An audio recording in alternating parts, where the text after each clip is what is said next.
नमस्कार दोस्तों, स्वागत है आप सभी का फिर से आपके अपने चैनल न्यू हिंदी कहानी टीवी पर।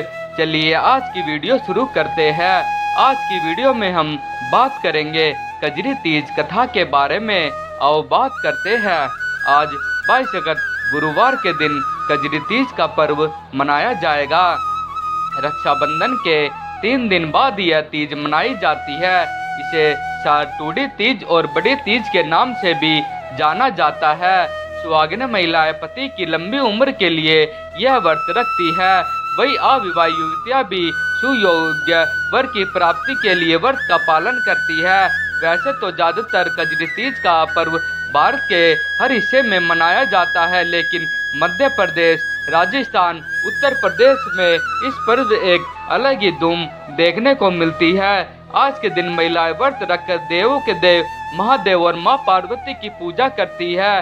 कोई भी पूजा पाठ कथा के बिना पूर्ण नहीं माना जाता है। अगर व्रत का पूर्ण फल प्राप्त करना चाहते हैं तो त्योहार से जुड़ी कथा अवश्य पढ़नी चाहिए।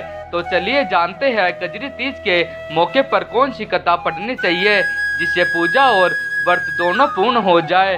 कजरी तीज की कथा। पौराणिक कथा के अनुसार एक गांव में एक ब्राह्मण एक ब्राह्मणी रहते थे जो बहुत गरीब थे।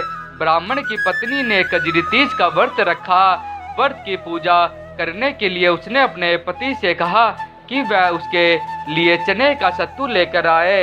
यह सुनकर पति बहुत हैरान परेशान हो गया, क्योंकि उसके पास सत्तू खरीदने के लिए पैसे नहीं थे। बहुत देर सोचने के बाद उसने चोरी करने का विचार बनाया।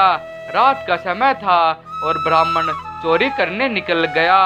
वह एक साहूकार की दुकान में पहुंचा। चोरी करने के बाद वह जैसे ही बाहर निकलने लगा, साहूकार की नींद खुल गई और उसने ब्राह्मण को पकड़ लिया। उधर चांद निकल गया था। ब्राह्मण की पत्नी बेसब्री से अपने पति के आने का इंतजार कर रही थी। जब ब्राह्मण पकड़ा गया तो उसने साहूकार से बहुत माफी मांगी और कहा कि वह कोई चोर नहीं है, मजबूरी की वजह से उसे चोरी करनी पड़ी। पहले उस साहूकार को ब्राह्मण की बात पर यकीन नहीं हुआ, लेकिन जब उसने छानबीन की तो सत्तू के अलावा ब्राह्मण के पास से कुछ नहीं मिला। ब्राह्मण की सारी बातें सुनने के बाद साहूकार ने कहा कि वह उसे माफ कर देगा, लेकिन एक शर्त पर। वह शर्त यह थी कि आज से वह उसकी पत्नी को अपनी धर्म बहन मानेगा।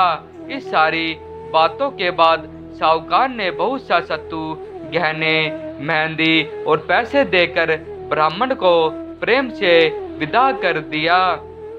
जिस प्रकार उस ब्राह्मण के जीवन से दुख चला गया, उसी तरह कजरी तीज माता सबकी मनोकामनाएं को पूर्ण कर सुखी जीवन का आशीर्वाद आज सब पर बनाए रखे। मैं आशा करता हूं कि हमारे द्वारा दी गई जानकारी आप सभी को बहुत पसंद आई होगी। हमारे इस पोस्ट को अपने फेसबुक, व्हाट्सएप, इंस्टाग्राम पर जरूर शेयर करें। हमारे ब्लॉग को like, share, comment and subscribe जरूर करें ताकि हमारे लेटेस्ट पोस्ट और नोटिफिकेशन प्राप्त हो सके। धन्यवाद। आपका दिन मंगलमय हो।